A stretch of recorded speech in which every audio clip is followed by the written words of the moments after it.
ঈদুল আজহার ৩ দিন পেরিয়ে গেলেও রাজধানীর কেরানীগঞ্জের আগানগর ও জিনজিরা পশুর হাটের বর্জ্য এখনও অপসারণ করা হয়নি। এতে দুর্গন্ধ ও পরিবেশ দূষণে চরম ভোগান্তিতে পড়েছেন স্থানীয় বাসিন্দা ও পথচারীরা। উপজেলা প্রশাসনের নির্দেশনা অনুযায়ী কুরবানির ১২ ঘণ্টার মধ্যে হাটের বর্জ্য অপসারণের কথা থাকলেও ৭২ ঘণ্টা পরও শনিবার সরজমিনে দেখা যায় হাট এলাকায় এখনও গোবর, খড়, পশু খাদ্যের উচ্ছিষ্ট সহ বিভিন্ন ধরনের বর্জ্য পড়ে আছে।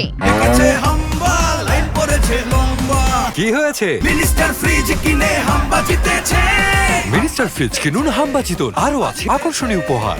আগানগর আমবাগিচা মাঠে হাটের জন্য স্থাপিত বাঁশের খুঁটিও এখনও অপসারণ করা হয়নি।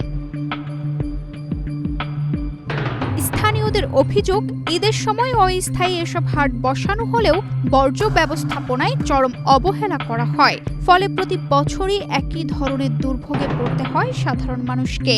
দ্রুত বর্জ্য অপসারণ করে এলাকার স্বাভাবিক অবস্থায় ফিরিয়ে আনার দাবি জানিয়েছেন তারা। আমরা রাস্তাঘাটে হাঁটাচলা করতেছি, এখানে আমরা দুর্গন্ধের জন্য হাঁটতে পারতেছি না, অনেকেরই প্রবলেম হচ্ছে।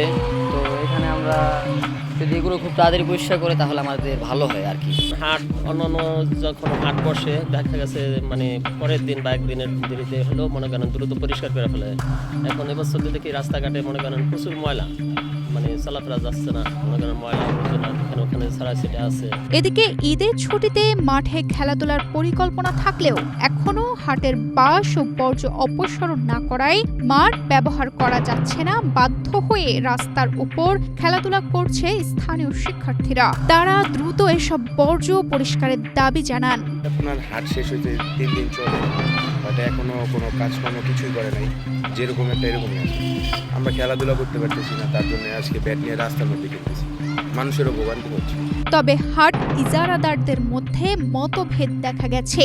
জিনজিরা হাটের ইজারাদার মুজাদ্দেদ আলী বাবুর সঙ্গে একাধিকবার যোগাযোগের চেষ্টা করা হলেও তা সম্ভব হয়নি। অন্যদিকে আগানগর হাটের ইজারাদার আনোয়ার হোসেনের দাবি, তিনি নামমাত্র ইজারাদার এবং স্থানীয় প্রভাবশালীরাই হাট পরিচালনা করেছেন। আমি শুধু নামে মাত্র ইজারাদার, আমি 2 পয়সা লাভও পাই নাই, 3টা পয়সা অন্তরে পকেট আনতে নিলাম। নাম মাত্র ইজারাদার হয়েছে এইটাই। আর সব কিছু ছোট মিয়া, মাস্তান মিয়া, তারপরে আপনার গিয়া ওই যে ফজল মিয়া, এরা সেটা পরিচালনা করে। আসাদ খান, এরা আপনার গিয়া কন্ট্রাক্ট নিচ্ছে, ময়লার কন্ট্রাক্ট আসাদ খান নিচ্ছে। হ্যাঁ, তারপরে এরা আলোচনা করে বিভিন্ন কমিটির লোকজন দায়িত্ব দিচ্ছে।